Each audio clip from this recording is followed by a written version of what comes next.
I'm 24. I look like the Crypt Keeper. I'm old. That's not mine. That's not mine. That's definitely not mine. Why am I in Anna's room?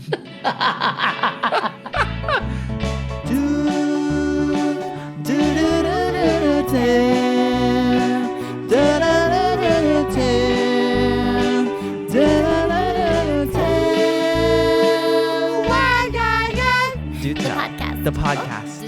Do tell. Welcome to Do Tell, the podcast by Victor Carlesi and Carly Strait. This is where we sort of we fry the big fish and we fry the small fish. Mm-hmm. And we talk about both of them because both of those fish are our things this week. This week, does this make sense? Fish. This week is our things are fish. And even if they aren't fish, we're still going to use the fish metaphor because we kind of just sizzle up what's been cooking in each other's weeks. And it's also biblical. And you can cut that if you like. But Carly, I had a question about your the last week that you had. We have some loose ends to wrap up from previous episodes due to the weekend that you had. Can you go into it? You are so good. It's true. And I'm coming in hot. I'm coming into the podcast recording today. I kind of totally crashed out after one of the best weekends ever. It was, as we know, I have been the maid of honor for my childhood best friend. Basically, she's my sister. Kiki, if you're out there, you did it, girl. Basically, I've been her maid of honor. It's been my thing. Not even just my thing, but my thing. Yeah, for that's such an year. important. It's we have the thing that we're thinking about and talking about, but our thing is it's long term. And then we have short term, a little thing. Little thing. Oh, this is good. This is actually very important. It goes thingy, thing, thang. Yeah, guys. So I was the maid of honor for my childhood best friend Kiki, and it went so damn well. I know we all talked about my maid of honor dress and how important it was to your wedding dress. To nail it. It was basically my wedding dress. So she didn't want to switch with me. She didn't even have the thought. So that was kind of humbling and a bit, just a perspective check. She didn't want to switch wedding dresses with me, but it turns out I know why, and I'm not surprised because I had seen it prior. Her wedding dress was truly stunning. Everybody's jaws were on the floor. We did a friend dress reveal where, the people getting married, they'll do a dress reveal or where they see each other for the first time. You see the videos of someone tapping their partner on the shoulder and then they turn around and they're like, oh, you look beautiful. Because, they hadn't seen each other's outfits yet. Yeah. It's been a secret all this time. And so she did something so smart, which she did a dress reveal to her gal pals that she was getting ready with. And the way we reacted was so awesome. We did a practice reaction with the photographer that was there. And he goes, okay, who's the theater major? Practice reaction. Because you guessed it, I was on the floor during the practice. And then she comes out to do the real reveal. We're like, okay, she's ready. Her mom and the hairstylist are putting the veil on. And she comes out. And I didn't follow the floor. I literally wept. I just immediately burst into tears. Oh my God, she looked so beautiful. And she had makeup done, hair done right, but it was so tastefully done. Not because the fear when you get your makeup done is that you won't recognize yourself and then you'll have this weird imposter syndrome. And no, she looked just like a glowing bride. She nailed it on all damn fronts. Yes. That is so cool. And her dress was it wasn't stark white right? It No, it was was like kind cream. of off. Yeah, It was yeah, cream. That's what it was. But then she had a white veil, and it kind of brought out some of the whites in the cream dress. Totally. And it was so smart. And then she had these gorgeous shoes that had a little bit of white in them, a little bit of cream. They were Skechers. They were. Yeah. She wore tennies. Well, they were Kirkland, so that's important to differentiate. They were actually Reformation, and they were kind of hard to find because they were, they're a pretty hot shoe, and we found them at Nordstrom. You guys, we found them at Nordstrom. Yes. So I've been on this mindset. I have been getting our girl to the aisle. We've been working so hard to be so thoughtful about everything, and the day came, and I mean, let me tell you, the power of being around your friends from middle school, like elementary school, middle school, high school, it cannot be understated. There's nothing like it. The fact that, if this situation's still in your life where you're still friends with these people and you're still so excited to see each other, I mean, it's just an act of God that, like, I don't even know. They're like my angels. And so we all came together with great force. We were on the dance floor. The music that was playing were songs that we did, let's say, the talent show to in the 6th grade. Oh, and God. That's awesome. Let me tell you, we did the talent show to the song Low by Flo Rida. We did a dance. And that came on the dance floor. Middle school? No, this was 6th. Well, 6th grade for us was elementary. Okay. We kind of went out with a bang. And the PTA said, the president of the PTA heard our song during rehearsal. She heard Low by Flo Rida. And she said, she called my friend's dad the night before the talent show. No. And she said, I just heard this song and I looked up the lyrics and the girls cannot do that at the talent show. So we had to pivot and do a instrumental version of Low by Flo Rida. Oh, okay. That's not the worst thing. Well, if anybody's curious, the instrumental version of Low by Flo Rida sounds a little something like this. Do do do do do do do do do do do do do do do do do do do. Hey. It's that okay. What you just played on your mouth was like Green Sleeves on like a lute from like 1364.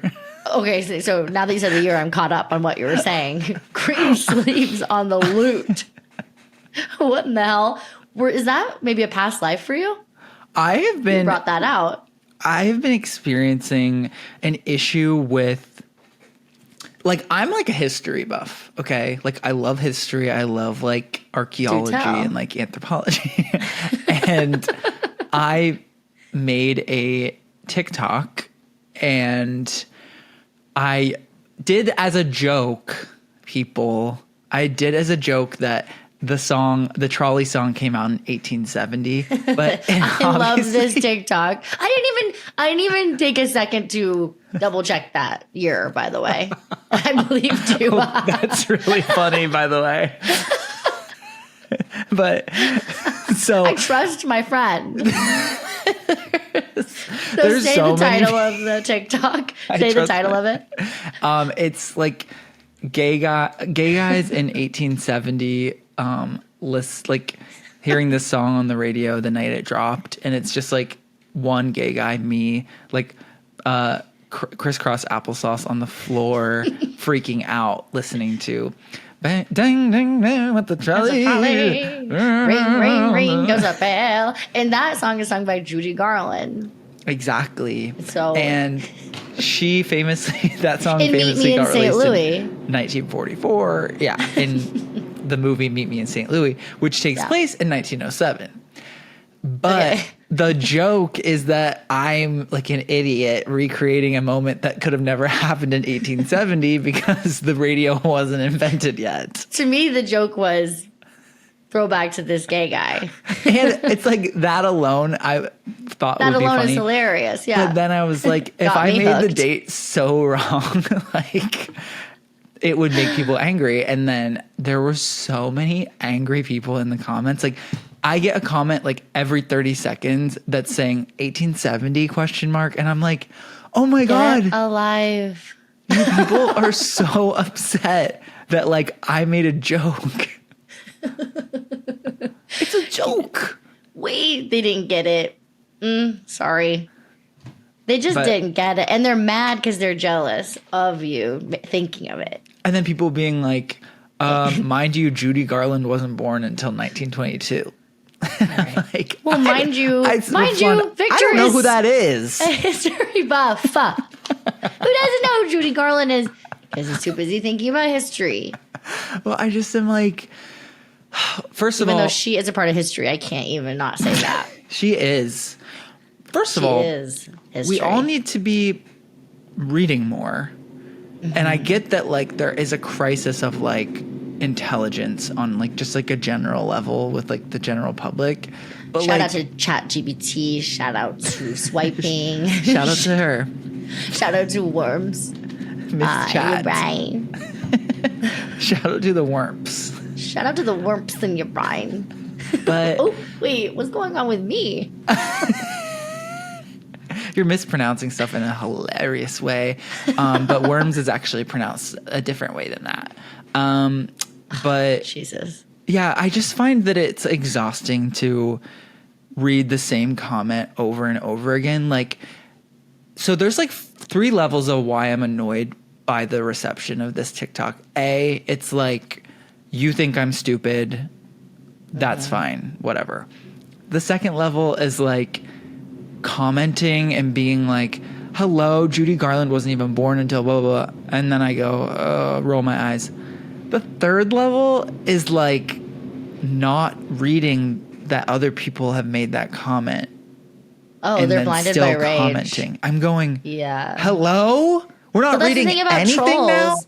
That's the thing about trolls. They're just there to troll. They're going, hey, this guy's pissed off already. How about I piss him off just a little bit more? Well, and the thing is, I didn't say a dang thing for the first like 12 hours that it was up. And so it was just like copy and paste the same comment. I was like, hey, congrats on going viral, by the way. I just don't want to let that slide. Oh, thank you.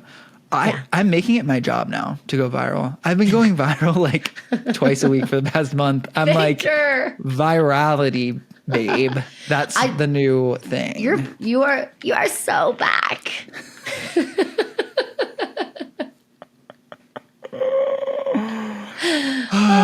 But yeah, that's for me, my like little thing this week is like has been that TikTok because it's funny. I like history and stuff like that, but I'm like, girl, like I have an insight for you into troll culture. Go off. So when I worked, here's the thing: when I worked in the Sears Tower in Chicago, Willis Tower, Sears Tower in Chicago, I was in the office management team, so I had to chat with basically everybody. And I made friends with a guy on our facilities team. Great guy, fun to talk to. Then one day he reveals, like something I like to do. Like his thing is he has an account on social media, like different platforms, that is just not his name, just a fake account for him to troll people. Him to troll like viral videos, celebrities. Oh, so it's like... I didn't know that was someone's job. Like, I didn't know that was like a hobby. I just thought it was people who are twisted, like, on their mains. They're clocking in. Yeah. They're clocking into the troll factory. They're clocking into the freaking same comment mines every day. Can you They're imagine? going to the that's my dumbass passion? store and clicking their card in. Fuck. I mean, what an honor, though, to be targeted by the trolls in such a way. I don't necessarily care, but it's like let me read one of them. It's just so stupid. I'm gonna, I guess not to toot my own horn, but I was in a viral video recently, and oh yeah, let's speak on that, please. Wake that up. Well, it was basically an online video called the Maroon 5 Run Club, and it's a run club that it's a comedy video. It's not a real run club, but it's basically a run club that only runs 2 Maroon 5 songs. And I gotta say, like, we were blessed in our latest run. We had a special guest, and that special guest was Adam Levine. I miss the days when we alive. Damn. Station. I wanna come over me. Now I can't get over you. No, I just can't get over you.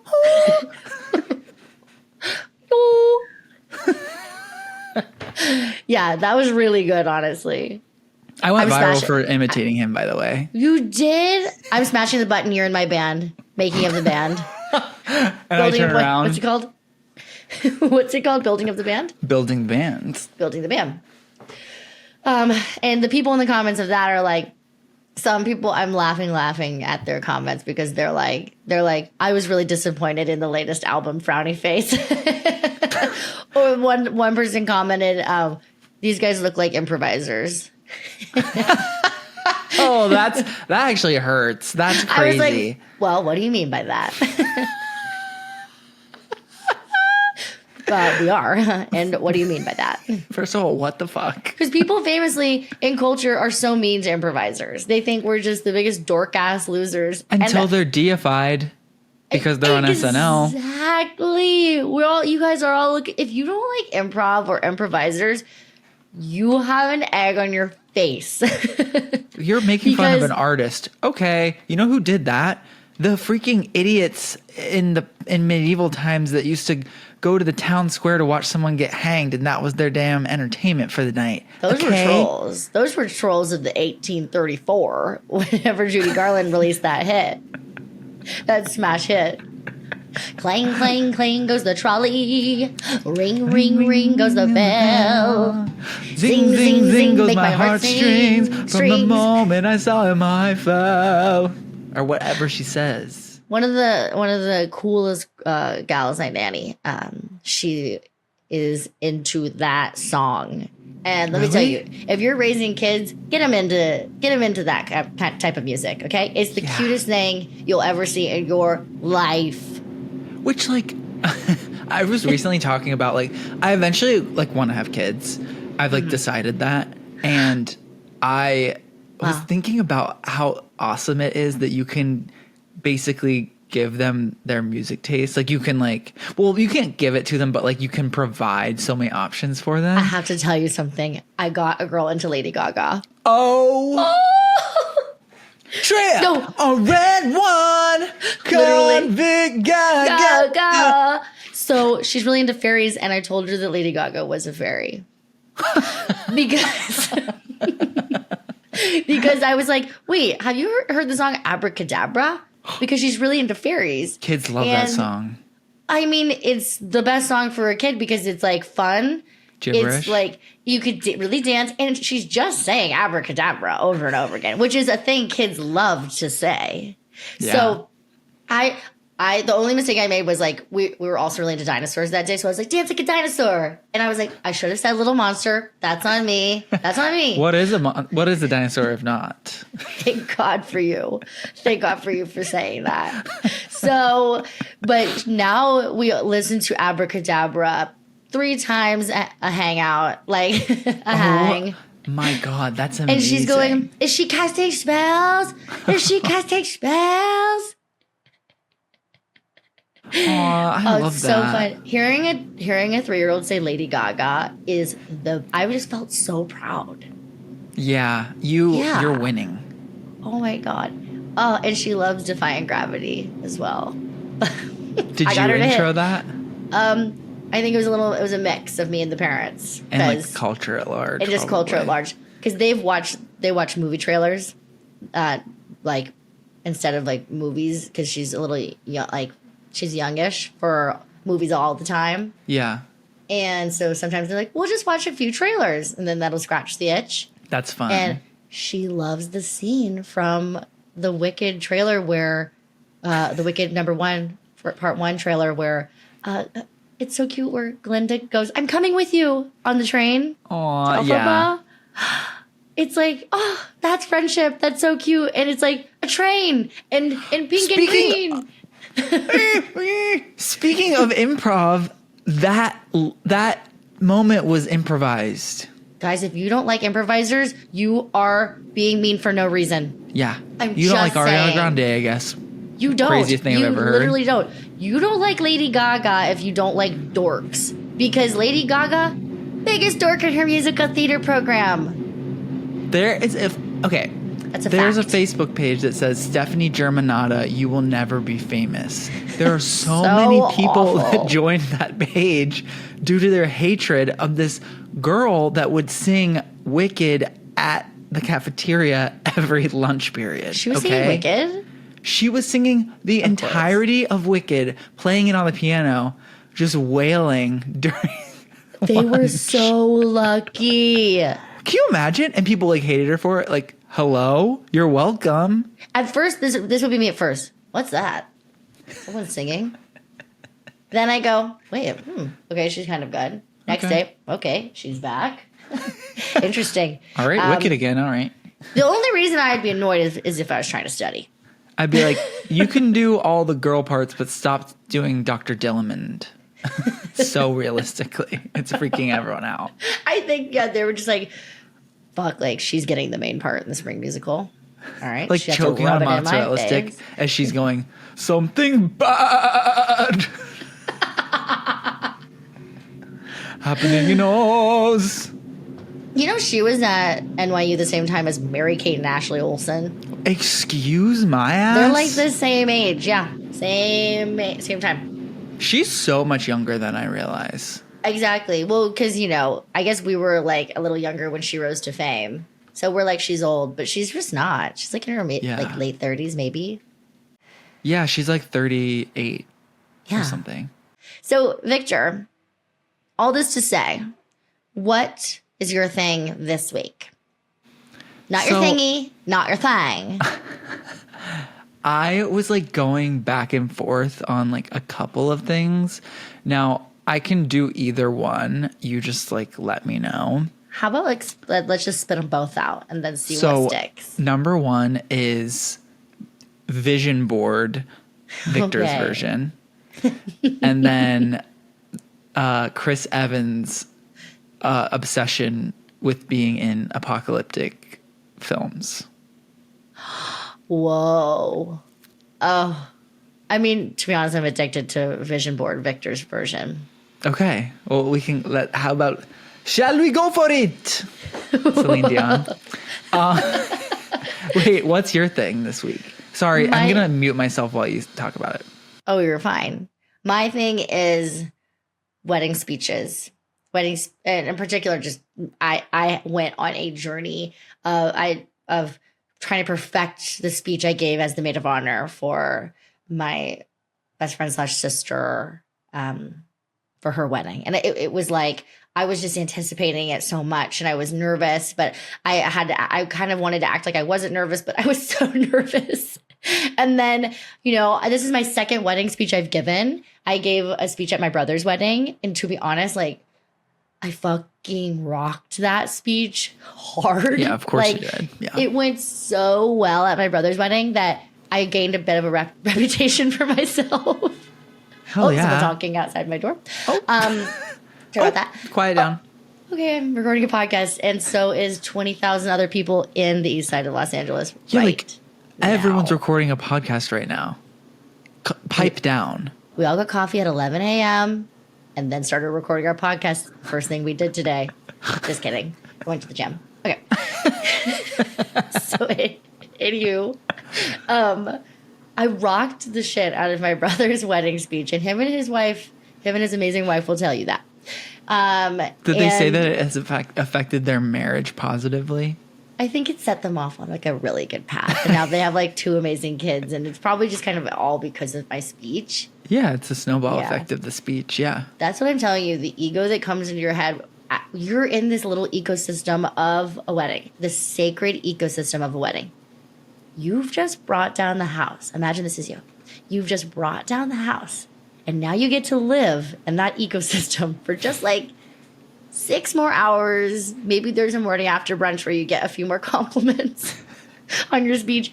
And then, poof, you have to go back to your life where people don't respect you all the time. No, I can't. Horrifying. I had just the best time. Oh my God. Like, my dad famously did a speech as well at my brother's wedding. I'm just kind of going to be talking on wedding speeches in general, I'd say. And in his wedding speech, which also went really well, he rehearsed it to Stuart and I in the hotel room the day before when we got there. And he famously wrote in a pause for laughter where he wrote a joke.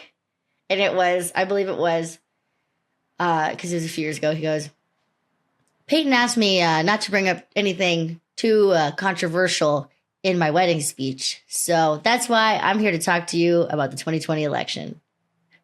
Wait, what year was that election? 2016. 2016 election. Thank God. Okay. The 2016. So I'm here to talk to you about the 2016 election. And everyone laughed? And then, no. Well, but first, he wrote in the line, no. But seriously, folks. So me and Stuart, we kind of like, when we were hearing him rehearse, we were like, okay, I hope that lands. Yeah. And then he proceeded to say, no. But seriously, folks. And then Stuart and I just so flung sweet. ourselves back like, we were like, oh. We're like, just be prepared. If nobody laughs, don't say that line. Yeah. Even though I'm certain they will. Like, and guess what? People laughed, and he said thank it. God. And my dad's No. a pilot. He's a Seriously, Marine folks. guy. He's Pilot, basically a stand-up comedian. No, well, I mean, if you have watched the famous show The Rehearsal about pilots, or you know anybody in your life who's a pilot, and also in like the Marines or whatever, there is a personality type that goes with the pilot that is like, you know, my dad is like I'd say a really funny guy, like always does like cartoon impressions and stuff, and I'm just like, oh, he's like such a warm guy.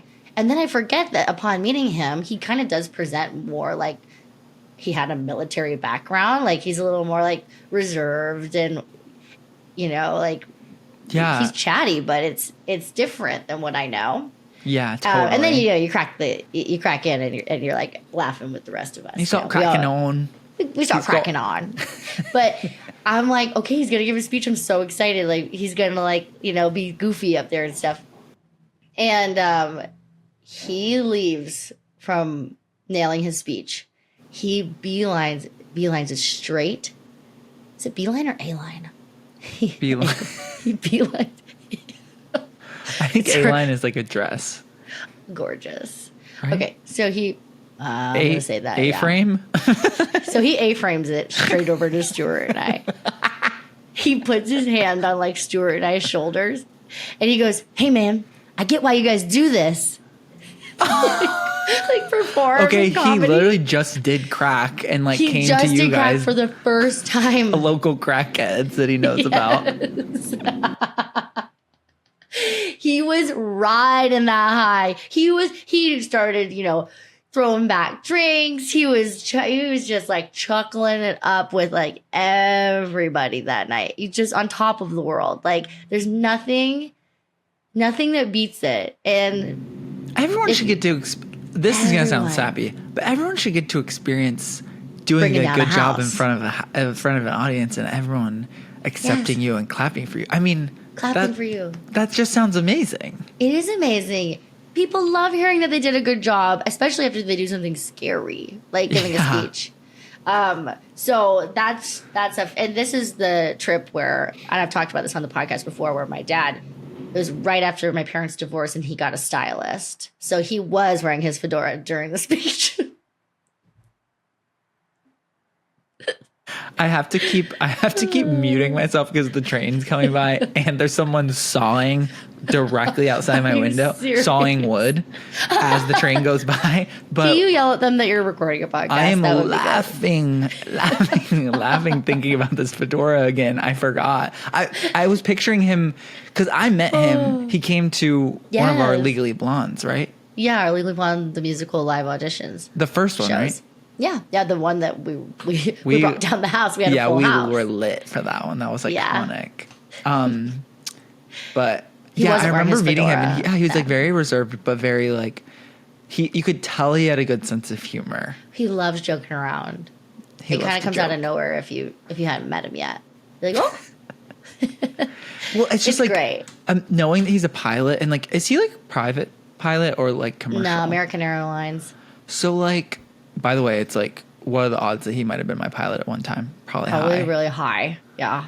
But it's like a pilot has to be hilarious because they're coming on the thing and like they have like their moment to like get the tiny joke in to calm everyone down. It's like, it's almost more important for a pilot to calm everyone down than like a comedian like on stage. 100%. They should be actually so funny, and he's doing that. I think like, dare I say, it's also maybe even more important for the flight attendants to be funny, and I think they bring the humor the most. They can adjust. They can shift your mood in a flight. I will say that. The way my dad talks about flight attendants is he says they are icons, basically. That's what he's saying. He's like, they are the queens of gossip. They are always stocking up on worldly goods. And they have the most fun on layovers.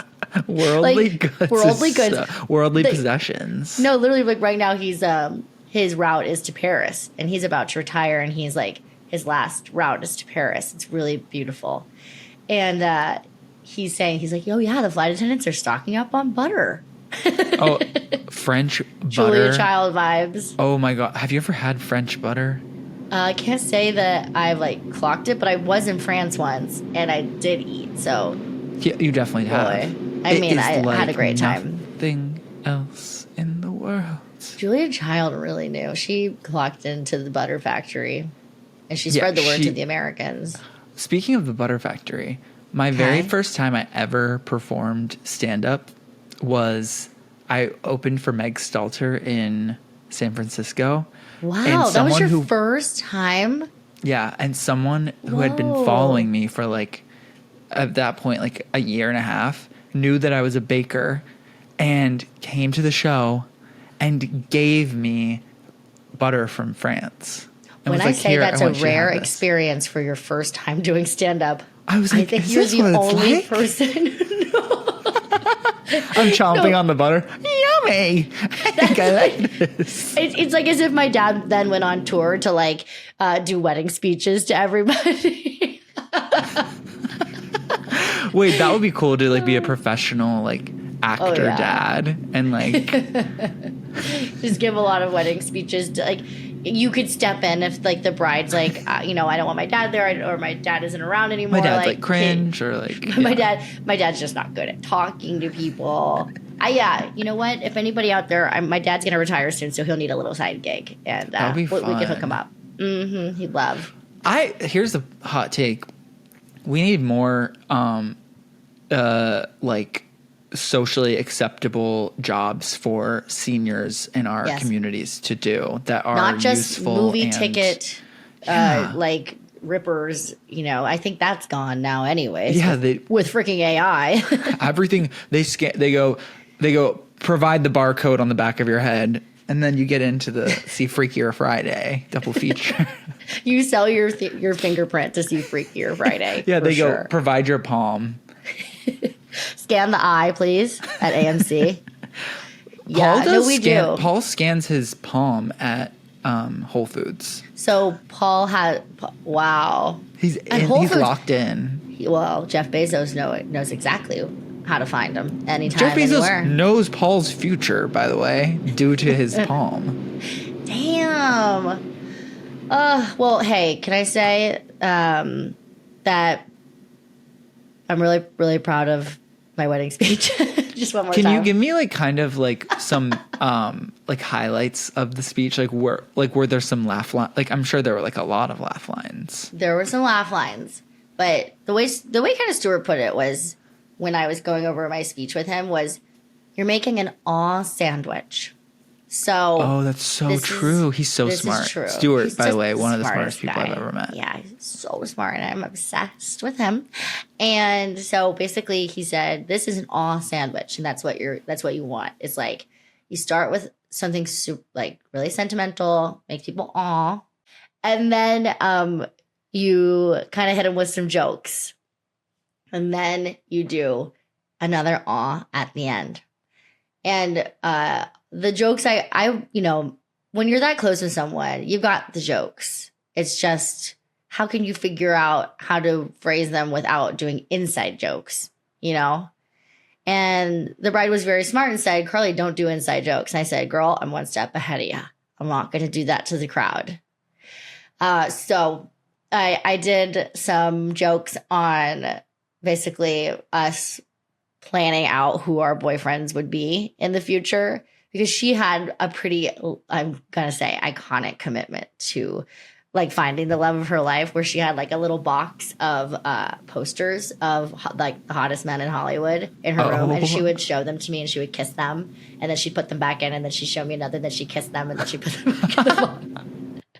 So I like that story, I was going, okay, I'm going to like format some jokes around this. Then I'm going to go back to the and then we'll cheers. And then, hopefully everybody feels good. And I just was like having the deepest fears of like, oh my God, maybe I didn't write it all down. Like I wrote it out after I typed it out. And I was like, maybe I forgot to write something out. Like maybe I'm going to throw up. Maybe I'm going to do this. Maybe I'm going to do that. But it didn't. It went smoothly. And like, you didn't forget anything? No, I didn't forget anything. Oh, that's good. Well, even after rereading it, I didn't trust myself. I was nah, something's wrong. Something has to be wrong. Something's wrong. Something has to be wrong. This is the tip. This is a tip I'll say to any speech givers out there. No matter who you are, no matter where you come from, your hand will shake, bitch. Yes. It's gonna shake. You're not doing a theater performance. You're giving a speech. It's not the same as performing at all. You're like trying to do something so heartfelt, and you're being stared at by you. By the way, you just interrupted everybody's dinner. Yeah, to talk to them. Chewing in front of you. And you're like, you've been anticipating, and these people who you're talking about mean the world to you. So of course you're going to be shaking. If you start shaking, say it out loud. Go like this. Hold up your paper that you're holding that's shaking like a leaf and go, whoa, didn't expect this to happen. Something like that. You could change that. But that's what I always say. Where did this come from? Anytime I'm speaking in front of people with like a piece of paper that's shaking, I say, by the way, my hand only shakes like while I'm orgasming. So, have you given a wedding speech before? No, yes, actually I did. But I didn't do the handshaking thing. But Your hand didn't shake? I did. I think it was shaking, but I was reading off like a phone instead of I'm so impressed paper. Though. I'm still impressed. It was heavier. It had more weight, so it was like it was weighed keeping down the my shake. hand down. Maybe that's the trick. Yeah. Well, but it'll shake. Yeah, you will shake, and that's totally normal. Majority of the time, if you're not Victor and you weren't given butter after your first stand-up performance, honey, I was shaking. During your stand-up, shaking. Oh. Yeah, I bet. How big of an audience was your first stand-up? 500 people. Holy shit. This is so crazy. It should have been maybe 3 people. And you should have walked out awkwardly. You should have tried to leave the theater without anybody noticing you after. Well, but sometimes I think about the things that I was doing on stage, and I'm like, oh my God. Wait, like what? Like I did this bit where I like changed in front of them because I like wanted to do an outfit change. And so I like did this whole bit about how they wouldn't let me leave the stage. So I had to just change on stage, and I like bend down, and like I had accidentally like put my underwear into like a thong, like accidentally. Okay. Like I thought that was the funniest thing ever. It was like kind of funny, but it was like laughing? Yeah, people laughed, but it was more like, what the fuck is he doing? Oh, that's fine. The only way that'd be cringe is if it was dead silent. If you're listening to this and you saw that first performance of mine, don't comment about it. There's a train. They were loving it. I like the train in the background of the audio, to be honest. How are you manifesting? What's going on with your vision board? Okay. I need to hear all about this. So I kind of, me talking about my first stand-up show is kind of like a good intro to this because I'm kind of like a shameless person. Like I don't get embarrassed very easily. Like I can talk myself out of like any embarrassment feeling like that. Love it. I find that whenever I'm like writing down goals and stuff like that, I don't like, I can kind of write whatever I want because I'm like, Oh my God. who cares? I'm writing it down. Like, so Do you have it like out? Like I'm if someone were to actually come in your looking at it room right now. Oh, on your desk. How beautiful. See, And that would be my thing is like if somebody saw this, they would know that I want to do that. And it's like, so?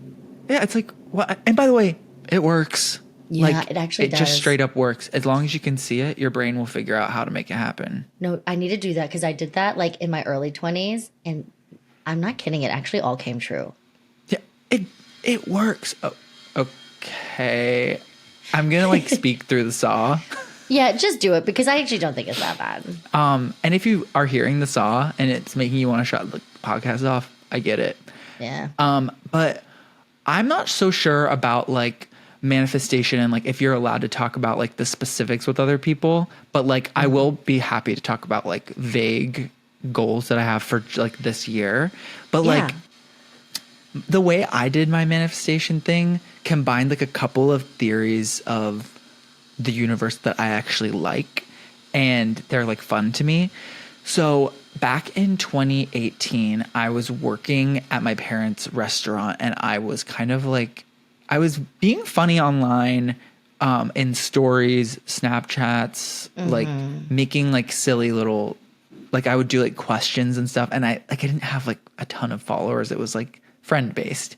Yeah, Snapchat based. Snapchat's for the friends. And so I've always like loved to make stuff and like I've had that like performance bug, but like at this point in my life, I was like, I don't know that that's gonna work out, but how old were you at the time?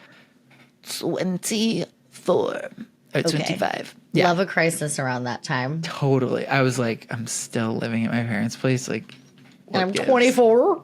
Yeah. 24. I look like the Crypt Keeper. I'm old. That's not mine.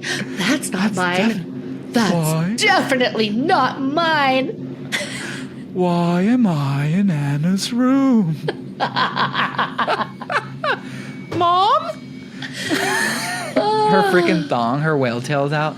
That movie, one of the best movies I've ever seen in theaters. I was laughing so hard. Freaky Friday. Freaky Friday 1.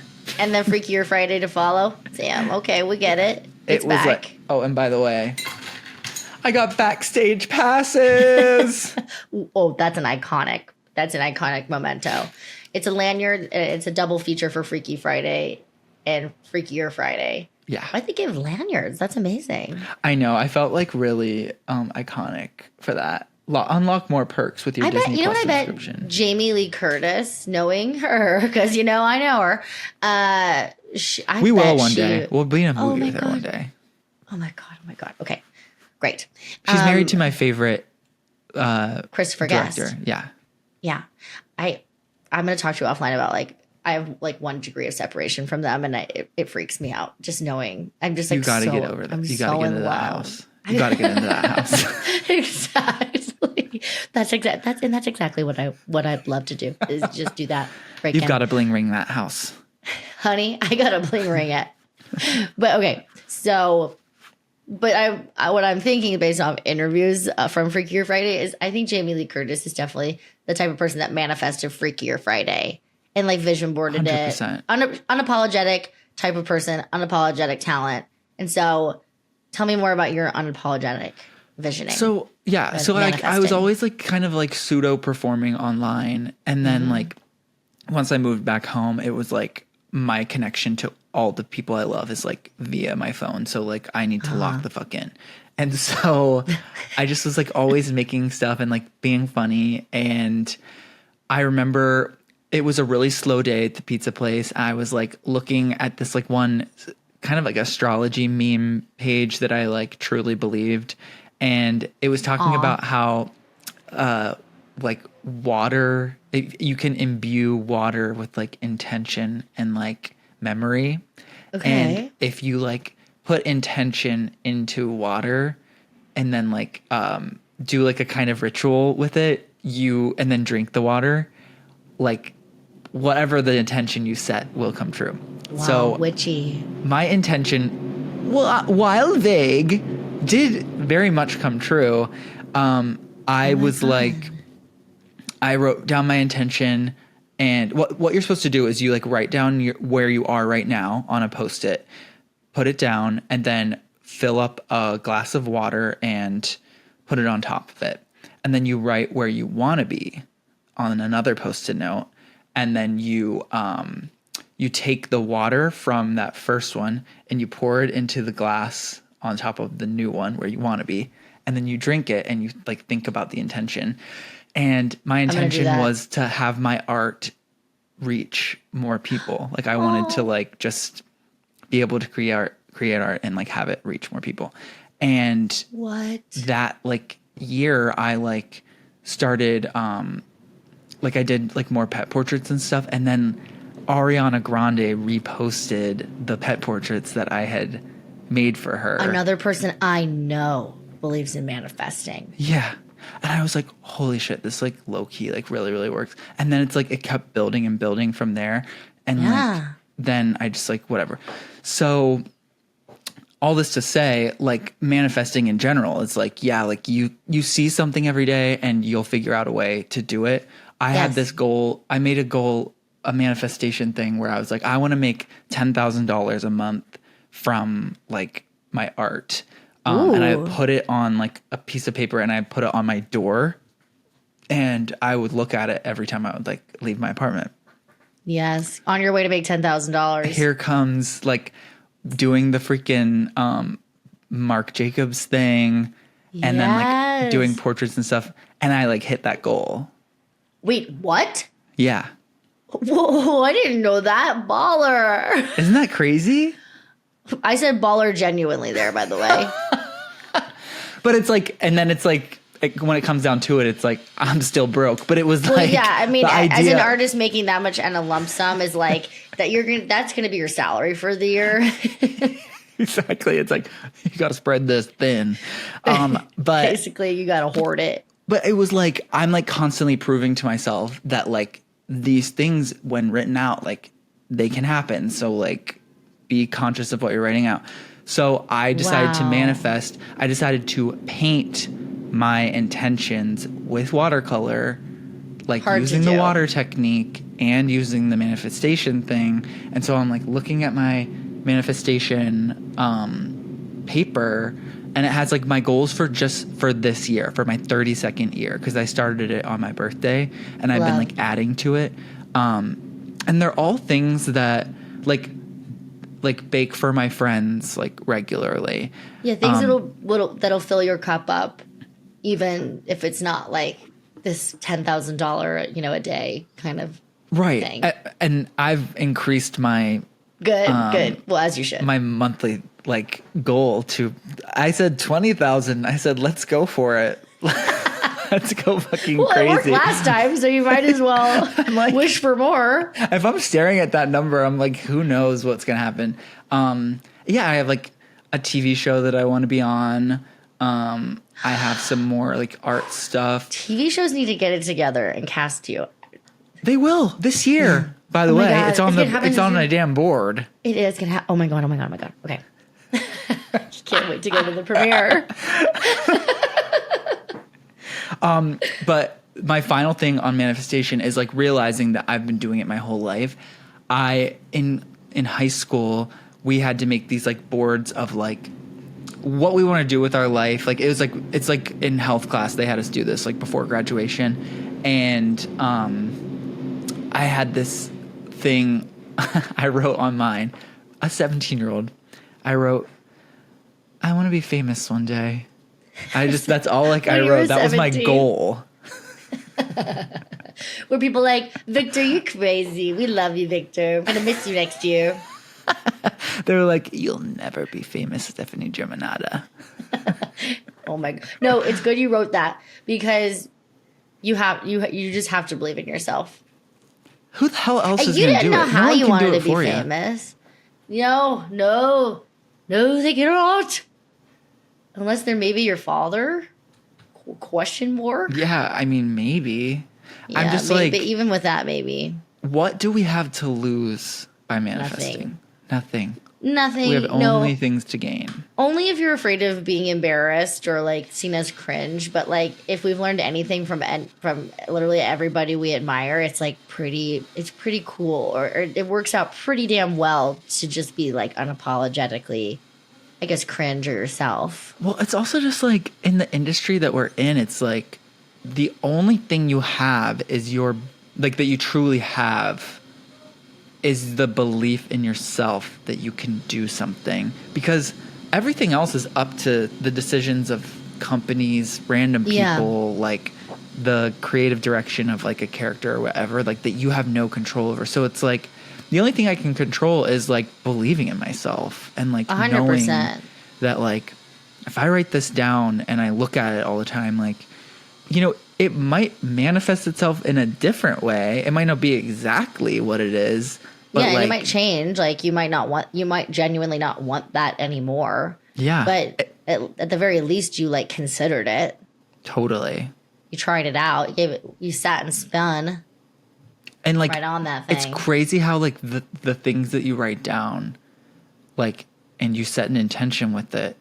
Yeah. If you like go back and like look, you're like, holy shit! Like a lot of those things happened. Mm-hmm. Yeah. No, I in my mood board I did in my early 20s, I put Second City Touring Company, and Boom. I got to do that, and I was like that's crazy, Carly. I remember I wrote it really small. Yeah, because I was but you wrote it. I was like, God, if any other comedy people come over in Chicago, like they're gonna think I'm such like a freaking simp for like trying to go for this hard. But it's like, no, we all were doing that. We all were thinking like, please, dear God, let me have this one opportunity within this scene, within this whatever that I can do. I just want to do it. It would mean the world to me, Yeah. And I'm honestly forgetting the other things I put on there. But I remember when I finally took it down, like I think I had left the phase of feeling like I needed it. Stuart was like, "Where'd it go?" Because I met Stuart within that time. I don't think that was on my vision board, but hey, cool beans. Cool beans, literally. Hey, cool beans, dude. So yeah, cool beans, dude. That happened. Anywho, and but like I remember him being like, "Wait, where'd it go? I liked it." I'm like, that's so nice. Like, people don't think it's bad. I remember, like, even when he saw it, I was like, oh, yeah, like, it's whatever. Like, sorry about this. But he liked it. It's not cool. that bad. Literally, like, I like, told Paul about it, and he was like, I want to see it. And I was like, no, I don't think you're allowed. I know. I was like, I don't think you're allowed. It won't come true if you see it. It'll break the spell. And he was like, what? That's not real. Like, tell me. Like, I want to see it. So I like FaceTimed him and like showed it to him. And he was like, oh my God, like, I love that. Like, that's so great. And he's like, do you have any like places you want to travel like on there? And I was like, I don't know. You're like, I guess I didn't make the cut. Yeah. I'm about to do a separate one actually for that. That's for Paul's vision board. It sounds like Paul maybe had like some of his dreams look a little like that. So, I'd love to see his. Oh my goodness. I know. I'm so inspired, Victor. Board. I think it's important to talk about it as much as you want to talk about it, especially because if you were to let other people know what your dreams are, somebody might be like, oh, that's easy for me to help you with. I mean, that doesn't happen all the time. Sometimes people aren't like that, or, they just don't have any connection to it. But I don't know. It's like, it comes out way more naturally, like telling people, oh, my dream is to do this, or like, I would love to have another painting gig. Someone would be like, oh, I work at this store that needs a special event for, the next quarter. And you're like, let me do that. Speaking of that, I wrote down that I want to do 5 wedding portraits this year. Like, I want to do like those like bigger like cute ones. And more recently, Elsie Howe? Yeah, love her. We're going to be doing guest wedding portraits at Elsie's also doing our friend's portraits? wedding. Yeah. Oh my goodness. Oh, that's great We're doing news. it together. Fun. Oh my God, So I'm just collab. I'm putting it out there. If you need a gay guy to do wedding portraits at your wedding, Let's put it let out me there. know. Okay, so now that we're coming to the end of our episode, do you have any advice for the students wanting to get into manifesting, vision boarding, Victor's era? What is it? Vision Victor's boarding, version. Victor's version. So if I you love how want to many do V's are in there. manifestation, Victor's version, Yeah, 2 V's. 2 V's. Manifestation. Well, if you do vision board, Victor's version. Oh yeah, sorry. Yeah. But it's the Vision same boarding thing. Victor's version. If you want to do that, my advice is put intention into the water. You can do do the intention thing that I was talking about, with the piece of paper, putting the glass of water on top. You do have to drink the water, but it's I guess you could save some for the vision board. But do it in watercolor, and as you're coloring it, as you're drawing it, really keep your mind focused on that thing and give it the respect and time and thought, and then write exactly what you want from the representation, that illustration. Because I think it's healthy to just really flesh it out. That's what painting's for. It's to get your mind locked into that flow state. And I think that's the state you're supposed to be in when you're vision boarding. You're supposed to just be in it. Yeah. Yeah. Leave your ego at the door. Yeah, and do short term. I did a year, but do 5 years after that. You can do 10 years, things you want to happen within that time. If you write it down now, you'll be so surprised 5 years from now looking back. Like Carly said, being wait, I low-key did that shit. Would you recommend everybody have it in a place where they could see it every day? Yeah, that's the last thing. If you need to, if you're dead serious about this shit, put it on your door before you walk out of your door every day. You can look at it. What about you, Carly? What's your advice for someone about to give a wedding speech? This is important information. I know. I hope this helps somebody. I really do. Okay. My advice for somebody who's about to give a big speech, in this case, a wedding speech. Embrace the shake. Embrace it. If you're up there and you're nervous, it's okay to say it. It's and everyone goes, that person's awesome because they said it. Because we're all feeling it. We're all just trying to honor the people that we love so much. So if you're up there and you're nervous about it, whatever. That's a compliment. It's a compliment. It's a huge compliment. For me, the best thing of it all was hearing my friends laughing. They were sitting right near where I was speaking, and I just kind of keyed in on the sound of their laughter, and it was just the absolute best. So key in on the things that make you feel good during the moment, embrace the shake, and make an awe sandwich. In the words of Stuart, our IT guy. Make an awe sandwich, and then you're literally set up for success. I mean, and yeah, no inside jokes, you fools. Don't do an inside joke. It's never as funny as you think it is. Include everybody in your speech. You don't want anyone feeling left out. And if you need to tell a story, make it a third of the length that you think it has to be. Oh, yeah. It can be so short, you won't even believe how short it can be. If you think it's too short, it's perfect. I've been to one too many weddings where the story went long. I could go on and on and on, but what we have to do is log off right now. Yeah, no, totally. We do have to log off, but yeah, I think that this is one of our most impactful. The train going by. I think that the average viewer can get so much from this episode specifically because of the knowledge that we sort of dropped on y'all.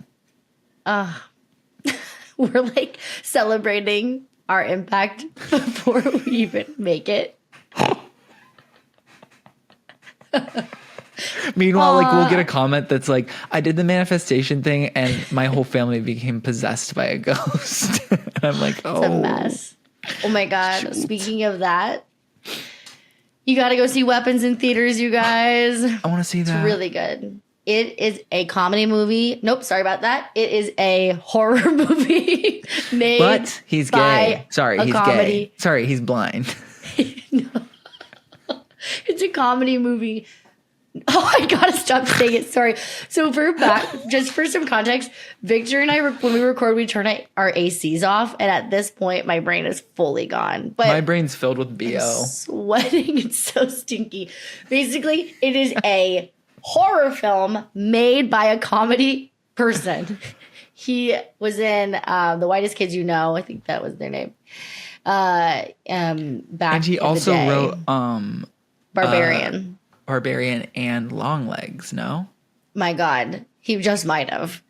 Basically, this guy could do anything. Wish I knew his name off the top of my head, but he's the king. He's my king right now. He made me laugh my damn ass off in a horror movie and scream like this. Scream literally like this. I'm not gonna do the full scream, but I did this. I went like hot, like my hands went up, framed my face, and I like. Wait, I need to see this because like I love screaming like that and getting scared like that. You will fucking love it. It truly, if you want a horror film experience where half the times that you should be screaming, you laugh, and then when you scream, you really scream. Great. I want to see it. Go see it. Let me know. And I want to see it tonight. Pod, that's your assignment. Okay. Yeah. Students, subscribe, like, and if you have a wedding coming up, or if your friend is being like speaking, or if your friend needs like motivation and goal setting help, send them this podcast. They'll Sounds love it. Great. All right, love ya. All right, love ya. Talk to you later. Bye. See you soon. Bye. Do Tell is produced and edited by Connor Hickox of Mixed Metaphor, with artwork by Gabrielle Tenorello and Andrew Lawler.